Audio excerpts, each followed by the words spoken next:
Los evangelios escritos. Vamos ahí a ese título. Lo vamos a ir desmenuzando. Tradicionalmente se ha aceptado que la necesidad de poner por escrito lo que antes estaba en forma oral se debe al hecho de que las primeras generaciones de cristianos, o sea, los testigos oculares, estaban muriendo o eran martirizados. Y los registros exactos, en consecuencia, se estaban perdiendo. Entonces surgió eso que decíamos hoy, la necesidad de ponerlo por escrito. Es evidente que los testigos oculares cumplieron una función clave en la propagación y enseñanza, pero la desaparición de la primera generación ciertamente puso en urgencia en cuanto a la necesidad de poner todo por escrito para evitar la deformación de los hechos. ¿Sí? Muy bien. Más tarde, voy un poquito, perdón. Así mucha tradición oral nunca llegó a escribirse. Quedó en la comunidad y progresivamente se fue perdiendo o deformando.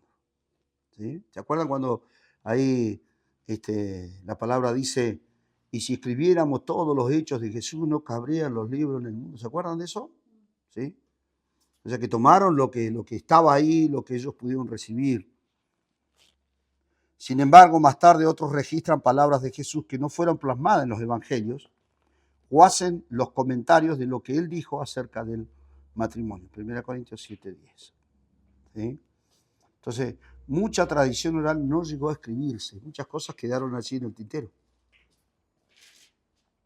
Nótese que el prólogo de Lucas dice, lo que desde el principio lo vieron con sus ojos y fueron ministros de la palabra, Lucas capítulo 1, verso 2. Pero de esos testigos oculares también se dice que muchos han intentado hacer un relato de las cosas que se han cumplido entre nosotros. Todo esto está hablando de Lucas, ¿no? De modo que no hay que suponer que hubo una etapa estrictamente oral que haya sido seguida por otra totalmente escrita. O sea, no es que terminaron, o sea, Jesús ascendió al cielo y dijeron, vamos a escribir lo que pasó. No, todo fue oral. Hasta que llegó un momento que tuvieron que decir, vamos a escribirlo, pues se está perdiendo esto.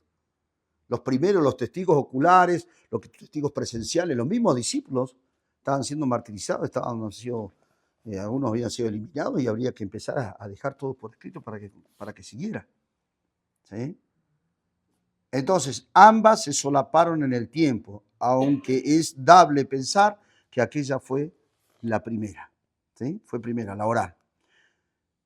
Y existen muchos de ellos para el tiempo en que Lucas envía esta obra a Teófilo, o sea, había muchos escritos.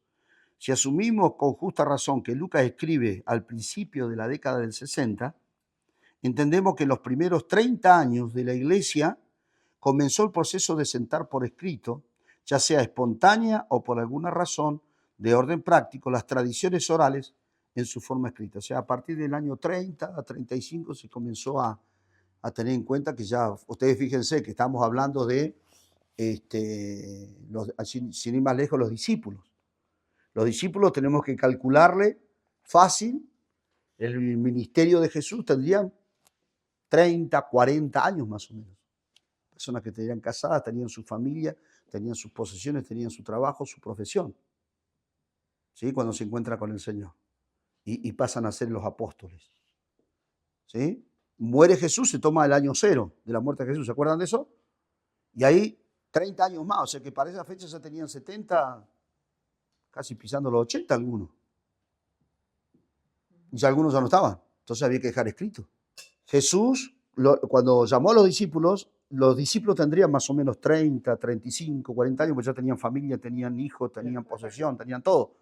Por eso cuando le dice, ¿vio? Que le dice, nosotros dejamos todo. Casa, padre, madre, terreno, todo por seguirte. ¿No? Es como que le están pasando factura, ¿no? Pero el Señor le dice, 30, 40 años, claro, más 30 después de la muerte de Cristo, estamos hablando de una persona de cerca de 70 años. Y las condiciones de vida, el margen de vida andaba por ahí, porque por el tema social, el tema económico, el tema de higiene, un montón de cosas que no acompañaban. No era como ahora. ¿Sí? Los años de vida, ¿cómo se llama eso? No me acuerdo el nombre. Tiene un nombre, eso no se me fue. Bueno, ese margen de vida más o menos andaba en ese tiempo. 60, 70 años. Entonces los discípulos a esa fecha, al año 30, 35, ya andaban pisando los 70. O sea, había que escribir, vamos porque nos vamos nosotros. ¿Y quién va a escribir algo? Si nosotros fuimos los que vimos todo. Claro. Y así todos lo escribieron todos. Y así todos lo escribieron todo. ¿Sí? Porque fíjese que de los otros discípulos no hay nada. Entonces, de modo que hay que suponer que hubo una etapa estrictamente oral. Bien, eso es lo mismo, ¿no? Existen muchos de ellos para el tiempo en que Lucas envía esta carta a Teófilo. Entonces, Lucas está escribiendo más o menos, si bien lo marcan después del año 60, pero él escribió antes esta carta, porque todavía habían algunos testigos donde él recabó la información y todos los comentarios. ¿Sí? Lucas escribe, dice, como dice al principio de la década 60, entendemos que en los primeros 30 años de la iglesia comenzó el proceso de sentar por escrito, ya sea espontánea o por alguna razón de orden práctico, las tradiciones orales en su forma escrita. De todos modos, la tradición asigna al periodo que va del 60 al 100 la escritura de los 4 evangelios. O sea, entre la época de los 60 a los 100, después de Cristo estamos hablando, ¿no? Año 60 al año 100, aquí, ¿sí? Dicen que en ese periodo se escribieron los 4 evangelios. Se estableció esa época, pero si nosotros vamos a la realidad de las cuestiones, fue mucho antes. Sí, por eso dice, se acordó, ¿no? Se le asignó al periodo. La tradición le asignó esa fecha. Pero si nosotros vemos cronológicamente, 30, 40 años aceptaste al Señor, o te encontraste con Cristo, muere Cristo, 30 años después ya tenés 60, 70, o sea, no llegás a la década del 60 ni a esta edad no llegás ni loco. Pero bueno, la tradición le puso esa fecha. ¿Estamos ahí? Muy bien. Entonces cuando le pregunten, ¿en qué época se escribieron los evangelios? Así es. ¿Sí? Si bien no son exactamente iguales los evangelios, podemos hablar de una clara interrelación entre ellos, entre los evangelios estamos hablando, ¿no? El punto de que se puede hacer un estudio sinóptico. ¿Qué es sinóptico? Si quieren copiar la definición, se las tengo aquí. Sinóptico. Disposición gráfica. Después le pasan los datos a Néstor. Disposición gráfica que muestra o representa cosas relacionadas entre sí.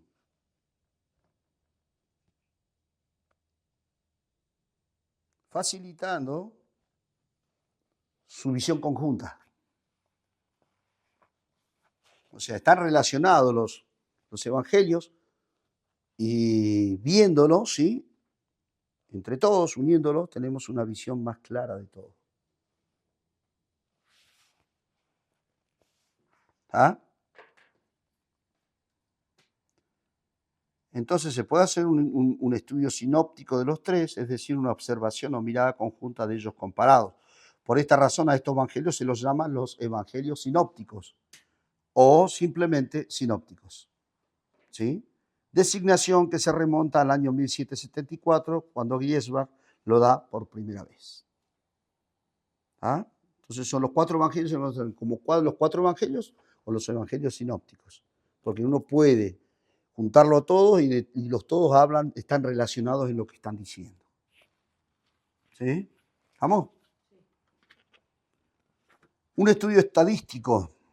Esta posibilidad del estudio comparativo que permiten los sinópticos nos lleva a reconocer que hay una importante cantidad de material común entre los 3 evangelios, o al menos de 2 de ellos. Y en efecto podemos establecer las siguientes estadísticas. La primera, que si consideramos Mateo capítulo 1, versículo 1 hasta el 16:8, que consta de 661 versículos, lo esencial de 606 de ellos aparece en forma abreviada en Mateo, mientras que unos 380 aparecen en Lucas. Dicho de otro modo, Mateo tiene 1068 versículos, de los cuales 606 son de Marcos. Lucas tiene 1149, de los cuales 380 son de Marcos. O sea que Mateo y Lucas tomaron de Marcos. ¿Se entiende? Después tienen otros agregados, ¿no? Sí. En Marcos En Marcos solo 31 versículos no tienen ningún paralelo ni con Lucas ni con Mateo. Mateo y Lucas tienen 250 versículos en común. ¿Estamos entendiendo esto, no? Sí. Mateo, ahora estamos hablando de Mateo y Lucas, tienen 250 versículos en común que no aparecen en Marcos. Algunas veces este material aparece en forma prácticamente idéntica, mientras que en otros casos las diferencias son importantes. Estamos hablando entre Lucas y Mateo. Mateo tiene 300 versículos que le son propios. Es decir, no tiene paralelos en ningún otro material. Y Lucas tiene 520 versículos que le son propios. ¿Sí? ¿Alguna pregunta? De todos modos, no se puede dar una respuesta satisfactoria. Claro. Y lo único que se puede hacer es establecer hipótesis, de las más simples a las más complicadas. Es de cómo se llegó a ello, cuál fue el origen, quién tomó el material para poder elaborar su obra. ¿De dónde, no? Una vez más queremos señalar que estas son teorías, ya que nadie estuvo en ese momento con el autor. ¿Sí? Son solamente suposiciones algunas. El mero análisis estadístico no puede garantizar una solución. El análisis crítico puede ayudarnos más, pero el hecho de que no haya uniformidad en los resultados después de más de 2 siglos de estudio parece indicar que no hay suficientes evidencias a partir de las cuales se pueda extraer una conclusión valedera. Ya, entonces, ahí después vamos a ir viendo, pero algunos toman como fuente a Marcos, otros toman como Lucas, después dicen que Lucas escribió un ensayo y ahí lo vamos a ver ahora. Y de ahí le agregaron algunas cuestiones de Pedro y bueno, la mezcolanza, entonces no hay nada claro en total de todo esto. ¿Sí? No que estamos dudando de las palabras, sino que estamos viendo cómo hicieron para escribir cada uno. Pues eso es lo que estamos viendo. ¿Ah? Ahora vamos a ver a Marcos como fuente. ¿Sí? Esta es muy aceptada la posibilidad de darle prioridad a Marcos y hacer que sea esta la fuente común tanto para Lucas como para Mateo.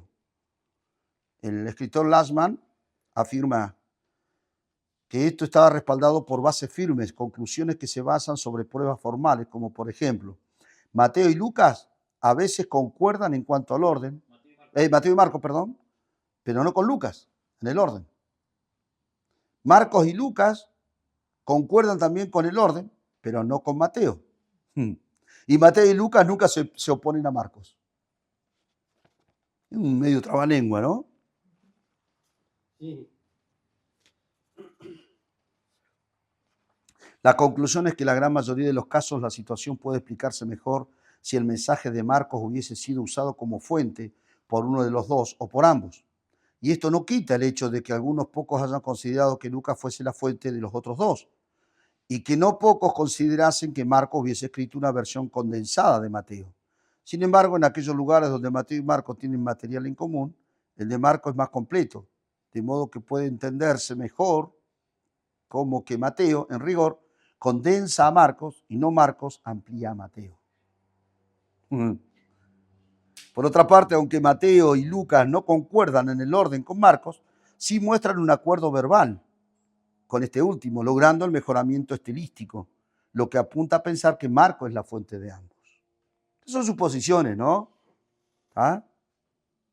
Además, tenemos el hecho de que hay una estrecha relación entre la estructura de Marcos y la predicación apostólica. Dodd demostró que Marcos en realidad refleja el desarrollo del bosquejo de la predicación primitiva, que se puede observar tanto en la epístola del Nuevo Testamento como en el discurso del libro de los Hechos. Entonces, esta es la fuente de Marcos. Algunos lo toman a él, como que los otros dos tomaron de él, pero también hay, no es seguro. ¿Ah? Estamos viendo hipótesis. ¿Ah? Ahora la hipótesis de la fuente Q, esta es otra. Eso está en el trabajo. ¿Eh? Esa fuente Q está en el trabajo. ¿Sí? Bien, ahí lo vamos a ver acá. ¿Sí? Junto con la hipótesis de Marco como fuente, es necesario explicar el material que aparece tanto en Mateo como Lucas, que no está presente en Marcos. A ver, vamos, si podemos escribirlo acá como para que le pueda quedar un poco más claro. Si no, a veces se parece que fuera chino básico. Entonces, estamos diciendo que Marcos, ¿no? puede llegar a haber sido la fuente. ¿Sí? ¿Para quién? Para Mateo y para Lucas. ¿Está bien? En principio observamos que el material común a Marcos y a uno de los evangelios sinópticos, o a ambos, está compuesto principalmente de narraciones. ¿Sí? A excepciones de las parábolas, ¿no? Por otro lado, el material que no pertenece a Marcos y que es común a Mateo y a Lucas consiste principalmente en dichos de Jesús.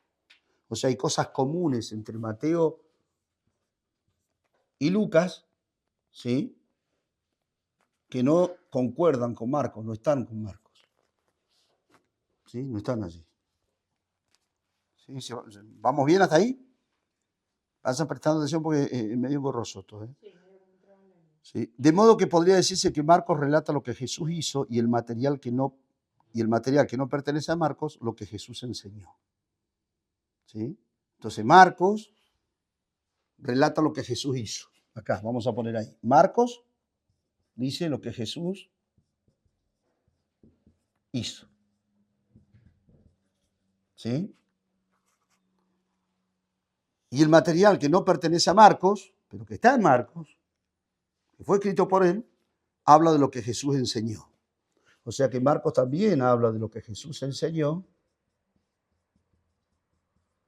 pero no es de él. Él lo tomó de otro lado. ¿Sí?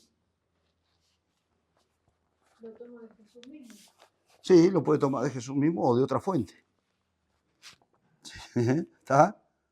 Entonces, desde el comienzo del siglo XX, esto hace poco tiempo, a la fuente común en Mateo y Lucas, que no aparece en Marcos, se lo designa con la fuente Q. O sea, desde el comienzo del siglo XX a la fuente común en Mateo y Lucas, o sea, Mateo y Lucas tienen una fuente común. ¿Sí? Una fuente común quiere decir de dónde sacan ellos, ¿sí? Información para escribir lo suyo. ¿Estamos? Présteme atención aquí para que lo puedan ver. Desde el comienzo del siglo XX a la fuente común en Mateo y Lucas, que no aparece en Marcos, ellos tienen una fuente común que Marcos no la tiene. ¿Sí? Marcos no tiene esto. No tiene esta fuente. A eso se le llama Q, fuente Q. ¿Ah? O sea, a ver, por ejemplo, Mateo y Lucas hablan del milagro de los amigos que llevaron, ¿no?, que lo bajaron por el piso, al paralítico. ¿Está? Entonces ellos tienen una fuente común y declaran lo mismo. Marcos no habla de lo mismo, de esto. Habla de otras cosas, que estos dos no hablan. ¿Sí? Entonces, por ejemplo, Marcos habla de la mujer del flujo, pongámosle, ¿no? Que estos dos no hablan. ¿De dónde sacó Marcos esto? Esa es la fuente Q. ¿Se entiende ahora? ¿Se entiende, hermano? Viviana. ¿Viviana lo entiende? Lo saca de otro lado. Claro. Sí.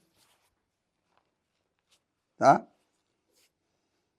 Si les cuesta, dígalo, lo volvemos a reiterar hasta que lo entendamos, ¿sí? ¿Pero son hechos aislados o hay varios datos en los que se puede determinar que tanto Lucas como Marcos no? Yo no sé si Mateo, usted... Mateo Sí. tienen una fuente en común. ¿Son muchos hechos o uno solo? No, hay varios hechos, sí. Pero hay otros hechos que no están, ¿sí? Que no están en Marcos. Sí. Ellos hablan de la misma fuente, ¿está bien? Sí. Que Marcos no lo tiene. Claro. ¿Sí? Y Marcos tiene algunas cuestiones que no están acá. ¿De dónde sacó Marcos esto? De esto. De otra fuente. ¿No se sabe cuál es? No. Acá vamos. Tranquila.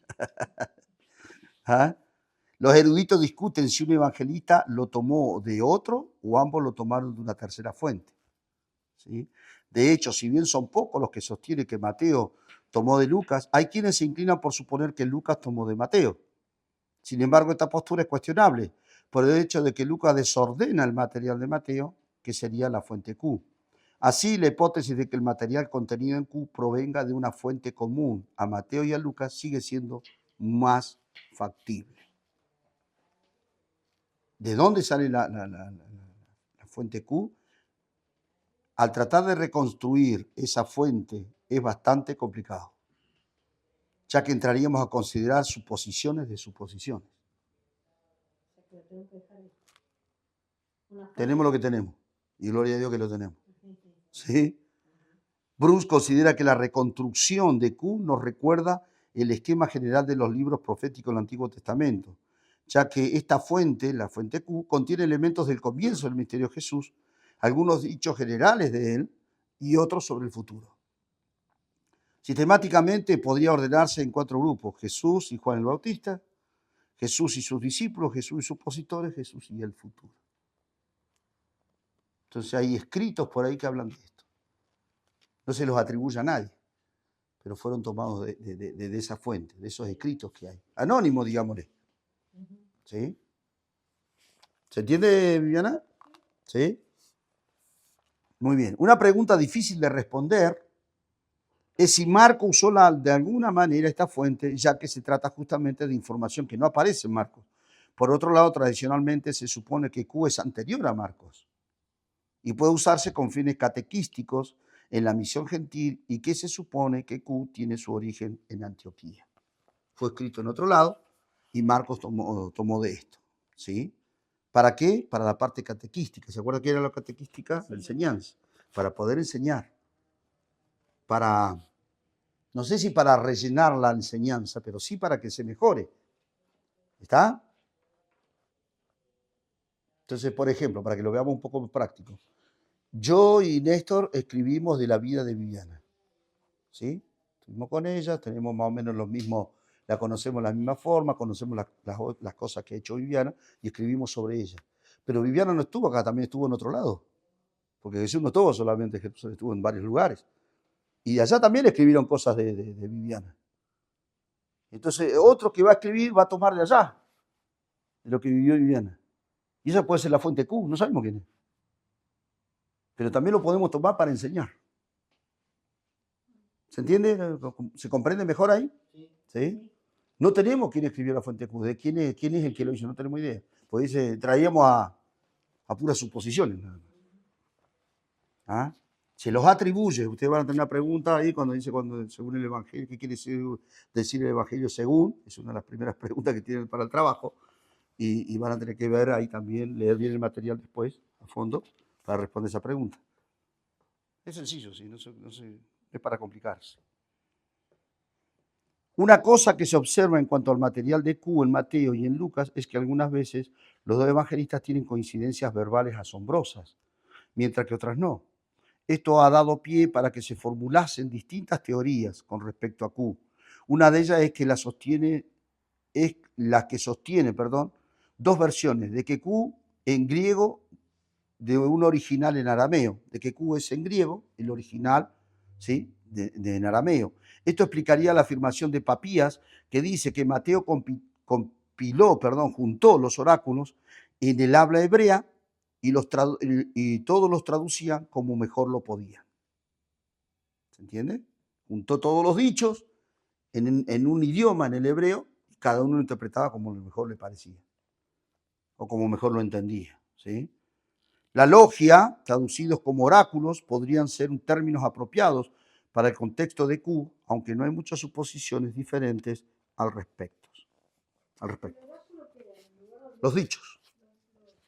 Los dichos. ¿Sí? Acá lo tengo también.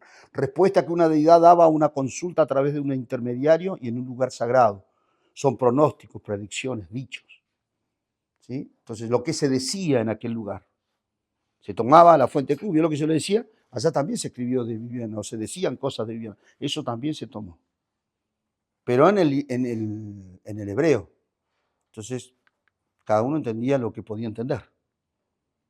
Porque el idioma en que se hablaba, ¿cuál era? El arameo. ¿Sí? ¿Estamos bien hasta ahí? Yo sé que estas cosas a veces te revuelven la cabeza, porque que el otro, Pero bueno, nosotros tenemos lo que después con el tema de los concilios y todo eso se fue confirmando que escribió esto, otro. Pero esto es para ver dónde posiblemente hayan tomado fuentes y dónde han sacado información para dejarnos escrito lo que dejaron escrito. ¿Sí? La hipótesis de la fuente M y L. Finalmente nos queda algún material tanto en Mateo como en Lucas que ni pertenece a Marcos ni a Q. ¿Sí? En el caso de Mateo parece haber algún material de una fuente conservada en Jerusalén y se la denomina M. Por el contrario, Lucas contiene otro material propio de él, fundamentalmente concentrado entre los capítulos 9 y 18, que pudo haberse originado en Cesarea y se le denomina N. Si estas fuentes fueron escritas u orales, es algo que no se puede afirmar ni negarse. Desde ya, probablemente mucha de la información que recibió particularmente Lucas en su investigación debe haber sido oral y de testigos oculares. Ahí vuelve a citar Lucas 1, ¿no? Algunos estudiando como Mateo y Lucas trabajan sus fuentes en el Evangelio han sugerido que mientras que Mateo funciona las fuentes, Lucas las combina. Muy bien, entonces vamos a ver esto de la obra final. A la luz de lo analizado podemos desarrollar un esquema, ¿sí?, de cómo se formaron estos evangelios. Y lo que sugiere esta teoría que hemos analizado puede presentarse esquemáticamente de esta forma, ¿sí? Vayan copiándola, por favor, así después, después se los voy a explicar.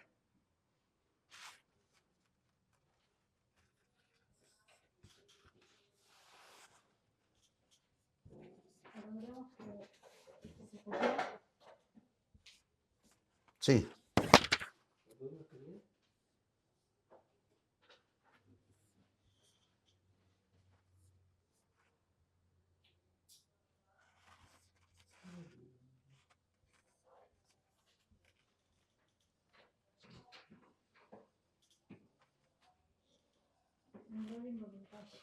¿Ah? A ver si ahí lo vamos a sacar. ¿Se ve eso?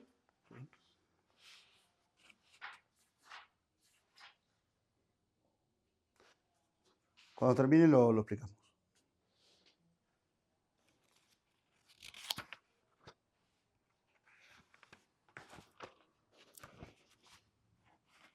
¿Estamos? Entonces decimos que Mateo, ¿sí?, se forma de lo que trae Mateo, más lo que saca de Marcos, más la fuente Q. Y eso forma, son teorías, ¿eh? Estamos hablando de teorías, recuerden, ¿sí? Lucas hace lo mismo. De lo que él tiene, investiga, más lo que saca de la fuente Q, más lo que toma de Marcos, forma Lucas. ¿Sí? ¿Estamos bien hasta ahí? No. Claro, él como tomándolo a Marcos como que es la fuente de todo, más la fuente Q, ¿no? Recuerde que Mateo trae lo suyo, le suma la fuente Q, le suma lo que dice Marcos. Lucas hace lo mismo. Pero la fuente Q no va a Marcos, o sea, como que no tiene influencia. No. No. Estamos viendo que el que influye es Marcos en esos. Ahora vamos a ver otras, ¿eh? Otro cuadro más. Mateo recibe de la fuente Q Y de Marcos. Marcos no recibe de la fuente Q. De nadie. Recibe... No, Marcos no recibe de nadie. No recibe nadie. No, Marcos es independiente, digamos. Él da. Él le da a Mateo y le da a Lucas. Lucas Trae lo suyo, más lo de Marcos, más lo de la fuente Q. Y se forma Lucas. Esta es una, como le digo, es una teoría. ¿Vamos? ¿Lo entienden, hermanos? Sí. ¿Sí? ¿Viviana, se entiende? ¿Néstor, bien? ¿Sí? Ahora vamos a ver otra. Hay otros que dicen que Lucas escribió algo antes del libro, un ensayo, digamos, ¿sí?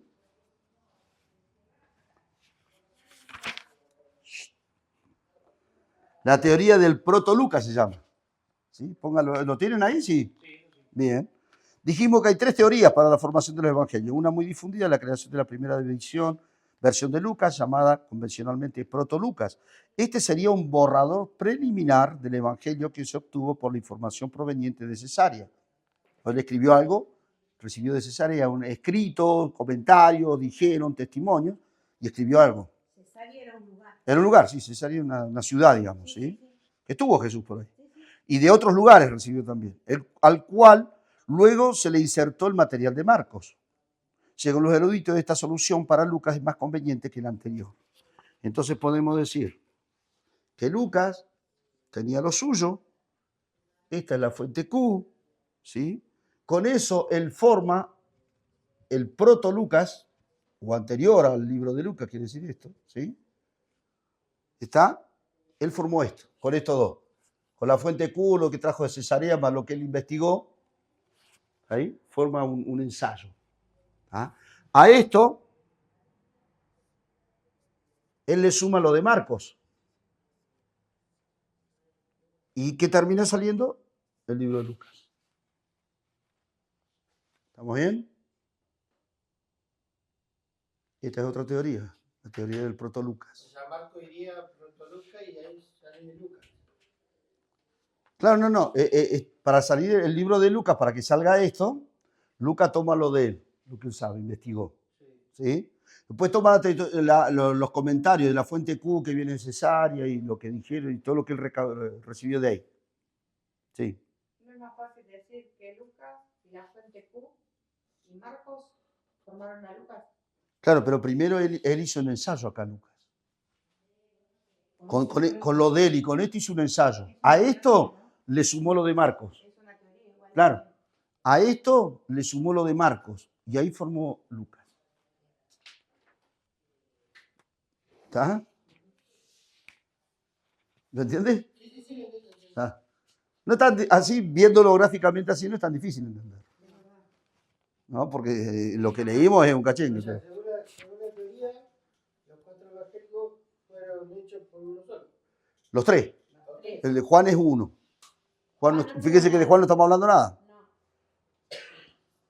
Juan no entra en todo esto. Estamos hablando de los 3, ¿sí? Que de los 3, uno sí le sirvió de fuente a los otros, Marcos. aparentemente, según la teoría. Entonces dice que Mateo, ¿sí? En arameo. Ahora. Se toma a Mateo, escrito en el arameo, ¿sí? Y de ahí sale Mateo, ¿sí? De acá, para llegar a Marcos,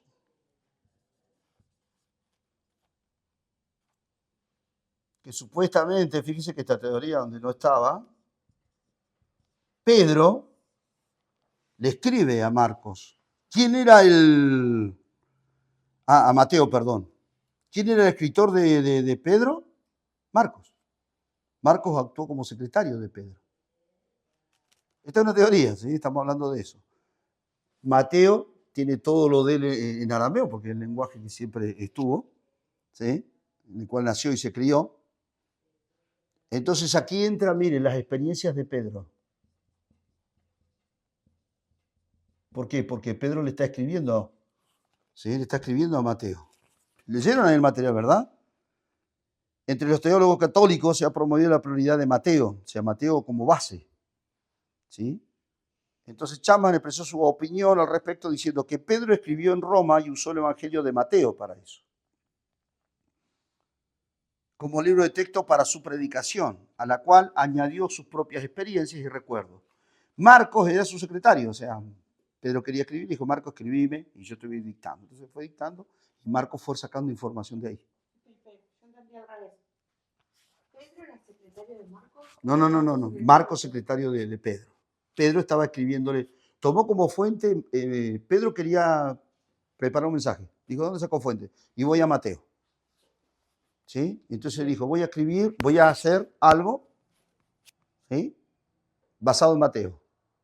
Entonces, Marcos está conmigo, Marcos, escribime lo que voy a hacer. Entonces Pedro empezó a hablar y Marcos escribía. ¿Se entiende? Sí. Por eso dice que Marcos era el secretario. De ahí toma Marcos lo que él necesita para su libro. ¿Ah? De ahí nace Marcos. ¿Estamos bien? Mateo no, Mateo ya está. Mateo tiene lo suyo, digamos. ¿Se va entendiendo? Sí, sí. Bien. Entonces, Marcos secretario toma lo suyo y arma su libro. ¿Y dónde está Lucas acá? Y Lucas está acá. Lucas toma de Mateo, toma de Marcos y hace Lucas.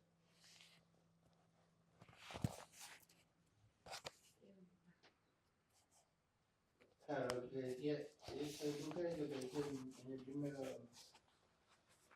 en la primera lista. Claro. Después de haber investigado mucho, dice Lucas, investigó lo que escribió lo que Pedro le dictó, sacó de Mateo y lo hizo escribir a Marcos, Marcos tomó eso, sacó esto. Entonces Lucas, ¿qué hace? Investigó esto y escribió lo suyo. Por eso dice al comienzo, después de haber investigado mucho, te escribo, Teófilo. ¿Ah? Recuerden que son teorías. ¿Sí? Porque ahí dice, Lucas dice, después de haber investigado mucho, pero no dice dónde investigó. Lo más fácil que Lucas tendría que haber dicho, yo investigué esto y pregunté a qué, le pregunté a los otros. No tenemos nada de esa información. Claro. ¿Ah? Hay otras teorías, pero dice ahí que si las llegamos a, nos va a alcanzar el libro, tendríamos que estar no sé cuántas veces estudiando la teoría. ¿Sí? Entonces, lo que sí, quiero que marquen esto, por favor, en su material. Cada autor presentó un perfil de Jesús. Cada autor presentó, está escrito eso ahí en el material, ¿eh? Sí. Ahí sobre el final, antes del cuarto evangelio, los renglones anteriores. Cada autor presentó un perfil de Jesús dándole un énfasis particular. Y cada autor dio su propia perspectiva del ministerio de Jesús para responder a una determinada situación, que en muchos casos desconocemos. Entonces no podemos ignorar esto y concentrarnos en las hipotéticas fuentes sin distorsionar nuestro objetivo y el mensaje que los evangelios quieren legarnos. ¿Sí? O sea, no podemos caer en lo otro para... Nuestro énfasis tiene que estar puesto en lo que los evangelios nos quieren decir. Todo esto, como dijimos recién, son ideas, suposiciones de cómo escribieron sus libros. ¿Sí? Y llegamos al cuarto evangelio y vemos un evangelio diferente. Juan representa otra tradición que se conservó en forma independiente a la tradición de los sinópticos. Como veremos, esto no quiere decir que Juan no haya conocido a los sinópticos, particularmente a Marcos, pero aquí interviene en forma especial la memoria del discípulo amado y una comunidad cristiana. Por otro lado, los tiempos son diferentes, el medio ambiente es diferente, las circunstancias que atraviesa la iglesia son diferentes y todo esto de una u otra manera se deja ver en su obra. En sus líneas se puede ver paralelos con los textos de Qumran, en una estructura similar al leccionario de la sinagoga palestina y otros elementos que nos hacen entender que las raíces juaninas están en la Palestina judaica, aun cuando el auditorio al cual se dirige tiene rasgos helenísticos. Similar a Marcos, el bosquejo típico de la predicación apostólica puede verse en su obra. ¿Sí? Helenístico porque está hablando de Roma, ¿no? A eso se refiere. Se dirige a gente con rasgos helenísticos, si bien sus raíces están bien claras en la Palestina judaica, o sea, bien en el lugar donde sucedieron las cosas. ¿Está? Por eso es diferente al resto. El Evangelio de Juan, que después lo vamos a estudiar también.